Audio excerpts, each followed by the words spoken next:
Assalamualaikum. Waalaikumsalam. How are you today? Now before we start our learning today, sebelumnya coba dulu rapikan kursi dan mejanya. Kalau ada sampah di sekitar kursinya silakan diambil dulu ya. Supaya kita nyaman belajar hari ini, oke? Nah, silakan. Nah, kalau sudah nyaman semuanya, silakan adik pimpin doa kita hari ini. Okay, before we start our lesson today, let's pray together. Pray begin. Yes. Ya adik. Nah, yang tidak hadir temannya? Ada yang lagi keluar ya.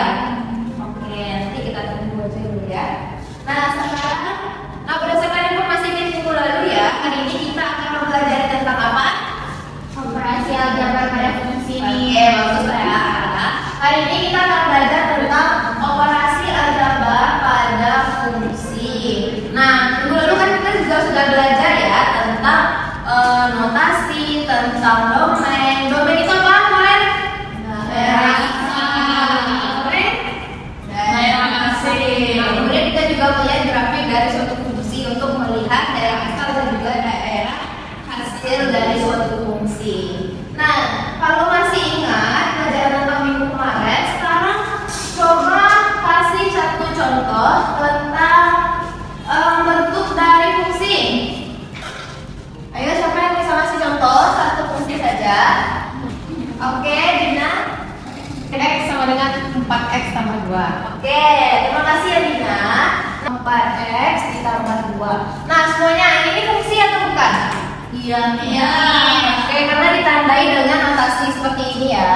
Umumnya di matematika kita menggunakan notasi fx. Nah, sekarang dari fungsi ini, coba cari domainnya.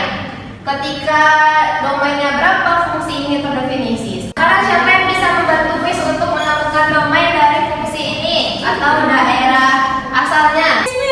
Ya, Suci. X di mana X elemen real, Miss. Oke, kata Suci, domainnya adalah X di mana X anggota bilangan real. Betul?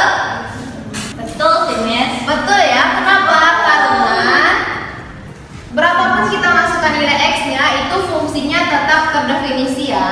Mau negatif, mau positif, mau 0 gitu ya, tetap terdefinisi fungsinya kan, karena dia adalah X-nya anggota bilangan real. Kita sudah temukan ya domainnya. Sekarang kalau range-nya, siapa yang bisa bantu Miss? Miss. Oke, Dina. Range-nya Y di mana Y elemen bilangan real, Miss. Oke, range-nya adalah Y, di mana Y itu adalah elemen bilangan real, betul? Betul. Nah, betul ya. Karena kalau kita substitusi berapapun Y-nya terhadap bilangan real itu akan tetap terdefinisi. Oke ya. Itu kan yang belajar. Tadi kata Suci Y-nya itu apa, Miss? Nah, untuk kemarin kita sudah tahu ya bahwa kalau fungsi fx itu akan sama dengan Y, gitu ya. Nah, sudah paham Suci? Miss. Oke. Nah, kalau ini contoh pertama, sekarang nih ada contoh lagi nih. Kalau misalnya fx-nya ini. Nah, bisa temukan domain dan range-nya. Kalau kita cari terlebih dahulu domainnya, berarti kita lihat dulu nilai x-nya ya. Apakah bentuk akar ini bisa bernilai negatif? Tidak. Bisa. Kenapa bisa? Kalau bisa berarti dia adalah bilangan imajiner. Nah, berarti kalau dalam bentuk akar, nilai dalam akarnya itu harus selalu positif. Kalau positif berarti X kurang 8 ini harus besar dari 0 ya, besar sama dengan dari 0. Besar sama dengan dari 0 kan? Kalau dalam bentuk akar. Kemudian apa lagi? Ini bisa kita selesaikan ya. Berarti kalau dia dalam bentuk akar, nilai dalam akarnya ini harus selalu, X-nya ini harus selalu besar sama dengan dari 8. Nah, kalau begitu domainnya berapa? Sekarang kalau domainnya, siapa yang bisa bantu? Miss. Oke, Lady, berapa domainnya? Domainnya adalah himpunan X di mana X itu lebih atau sama dengan 8 dan X itu elemen bilangan real, Miss. Oke, kata Lady, X di mana X dengan X anggota bilangan real. Betul?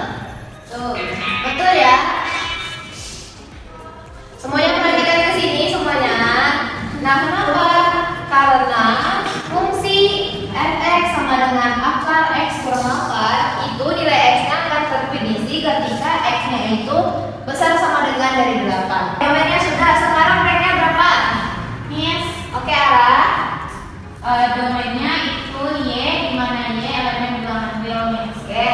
Kenapa Ara? Karena nilai dari angka itu semuanya elemen bilangan Weierstrass. Oke, betul ya. Sehingga nilainya adalah Y, di mana Y adalah anggota dari bilangan Weierstrass. Sampai sini paham?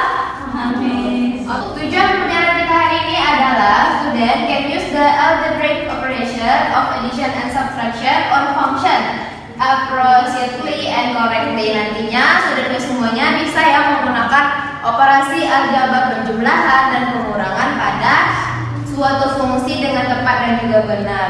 Kemudian apa manfaatnya kita belajar tentang operasi aljabar pada fungsi? Nah, itu bisa kita terapkan dalam kehidupan kita sehari-hari ya. Contohnya ketika student miss itu menghitung biaya atau mengatur uang sakunya, uang jajannya, kemudian mengelola keuangan. Nah, itu ada konsep operasi aljabar di dalamnya. Sehingga penting untuk kita ya mempelajari operasi aljabar pada suatu fungsi.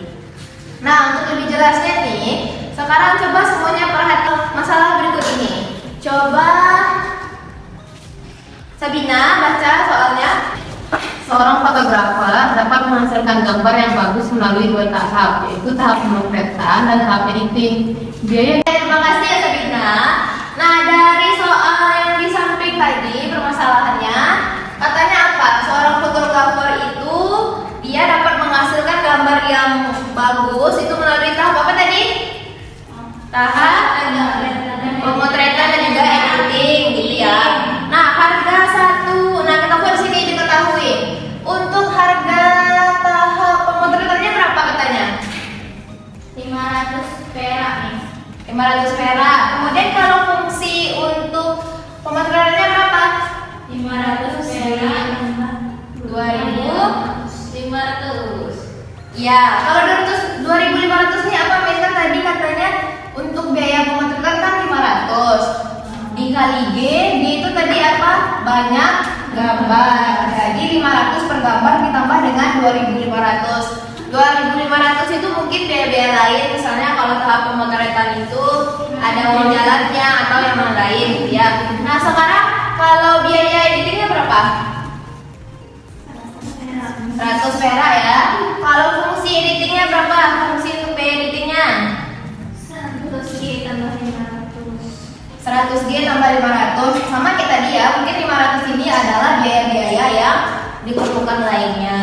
Kemudian untuk yang pertanyaan A, itu banyak total biaya yang diperlukan untuk menghasilkan 10 gambar dengan kualitas yang bagus. Kalau kita berbicara tentang total, berarti kita melakukan apa?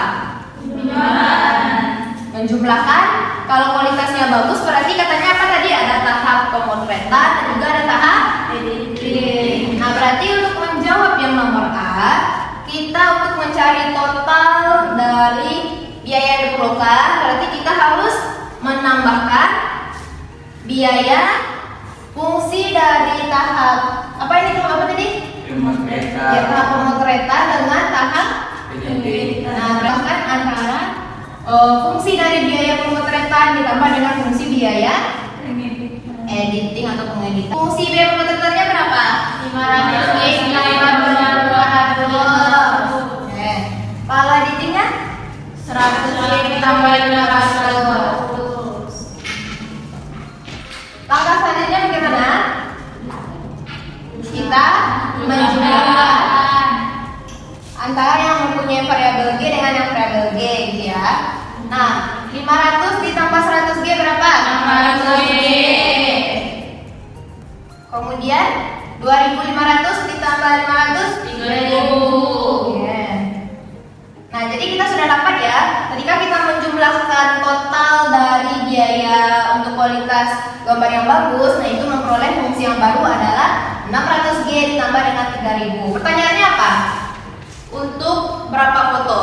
10. Nah, kalau dimintanya adalah G-nya itu 10, sekarang berapa kalau kita mencari total biaya dengan 10 gambar? Bagaimana caranya? Substitusikan. Oke, bagus ya.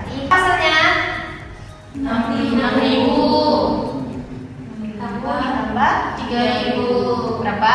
9.000. 9.000 9.000 ya, berarti total biaya kita untuk menghasilkan 10 gambar yang kualitasnya bagus adalah berapa biayanya? 9.000. Oke, untuk yang kedua, Miss mau yang membantu Miss ada. Nah, silakan Nina kerjakan yang nomor 2.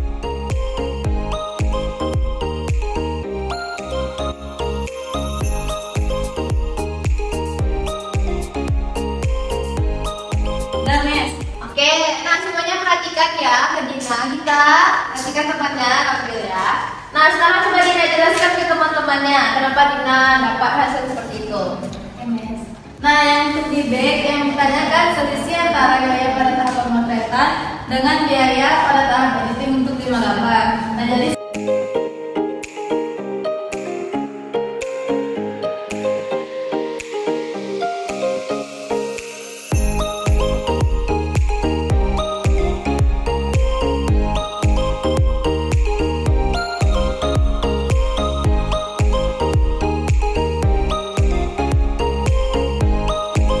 Oke, terima kasih Dina.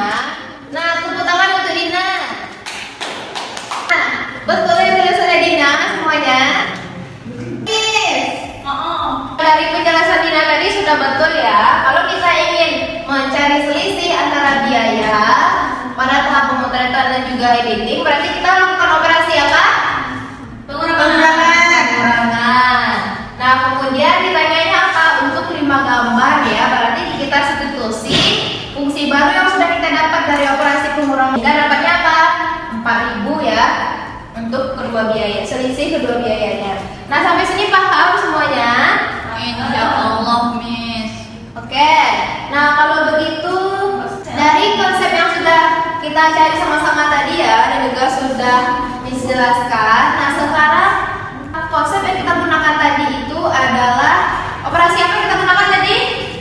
Penjumlahan. Ini penjumlahan ya. Kemudian ada juga pengurangan.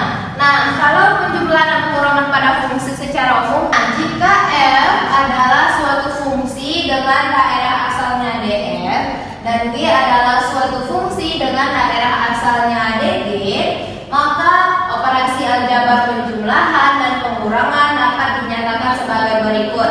Nah, jumlah F dan G itu ditulis apa? F tambah G. F tambah G itu definisikan sebagai ini ya, F ditambah G, X sama dengan Fx tambah Gx. Nah, kemudian dengan daerah asalnya adalah D, itu F ditambah G sama dengan irisan dari daerah asal fungsi F diiriskan dengan daerah asal dari fungsi G. Kenapa? Yang tahu? Nah, karena kalau kita ingin melakukan operasi kepada suatu fungsi gitu ya, maka daerah asal dari operasi fungsi tersebut kita harus iriskan daerah asal dari fungsi F diiriskan dengan daerah asal dari fungsi G. Itu berlaku untuk operasi penjumlahan dan juga pengurangan. Sama ya seperti ya. Coba catat dulu ini konsep dari operasi penjumlahan dan pengurangan pada suatu fungsi.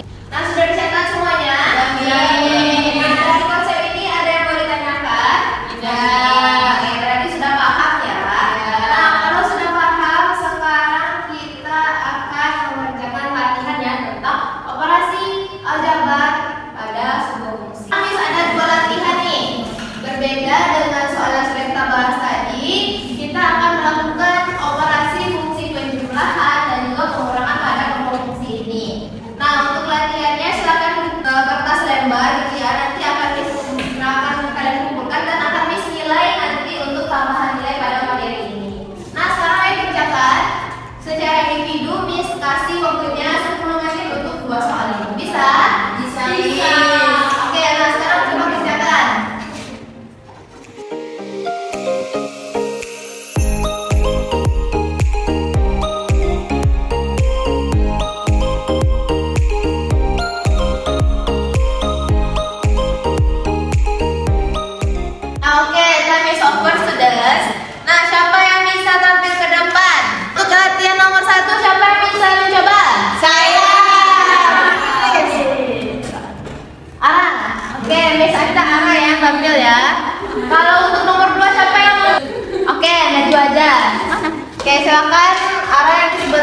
berbeda jawabannya?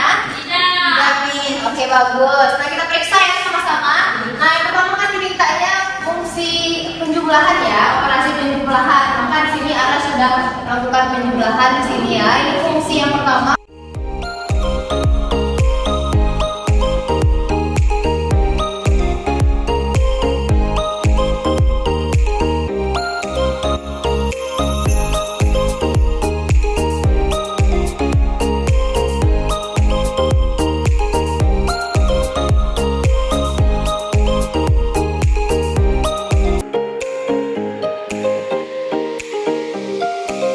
Sampai sini paham semuanya?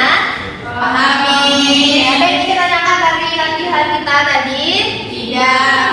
Oke, kalau begitu nanti dikumpul ya semua latihannya. Nah, kalau sudah paham materi kita hari ini, sekarang saatnya kita menyimpulkan pembelajaran kita hari ini. Tadi apa yang kita pelajari? Tentang apa? Operasi fungsi. Operasi aljabar pada fungsi. Kemudian apa lagi? Operasi apa yang kita gunakan untuk mengoperasikan fungsi? Tambahan dan pengurangan, dan juga ada pengurangan ya. Kemudian apa perbedaan ketika kita menjumlahkan atau mengurangan suatu fungsi dengan bilangan bulat? Ayo, apa perbedaannya? Itu kita melihat variabelnya gitu. Jadi tidak langsung dijumlahkan dan dikurangkan. Kalau bilangan bulat? Langsung dikurangkan antara bilangan. Betul? Kalau kita melakukan operasi pada fungsi berarti ada variabelnya ya. Sedangkan kalau pada bilangan bulat itu hanya bilangan bulat. Kita ingin mengoperasikan kedua fungsi dengan operasi penjumlahan. Bagaimana domainnya? Diiriskan. Oke, bagus. Diiriskan dulu domain fungsi fx-nya, kita iriskan dengan domain fungsi gx. Kemudian kalau operasi pengurangannya bagaimana? Sama ya, kita iriskan juga. Oke, berarti semuanya sudah paham ya tentang materi hari ini. Oke, Miss ucapkan terima kasih banyak atas partisipasinya hari ini. Miss mohon maaf apabila ada kesalahan kata. Kemudian untuk minggu depan itu kita akan lanjutkan dengan operasi perkalian dan juga pembagian ya pada fungsi. Nah, sebelum itu tugas kita pada nomor besok ini ya, silakan dikerjakan di dalam buku PR-nya itu. Nah, ini ada di halaman 71 buku paket kita. Nomor 1 dan nomor 2 ya dikerjakan dan dikumpulkan pada pertemuan selanjutnya. Paham tugas yang akan dikerjakan minggu depan? Sudah. Nah, juga materi minggu depan juga sudah dilihat. Oke, berarti besok dilaksanakan ya, dibaca dulu buku paketnya dan dikerjakan tugasnya. Oke, sekarang karena waktu kita sudah habis, nah silakan ketua kelas pimpin temannya untuk menutup kelas hari ini. Okay, let's close the session with Handala. Alhamdulillah. Amin. Assalamualaikum warahmatullahi wabarakatuh.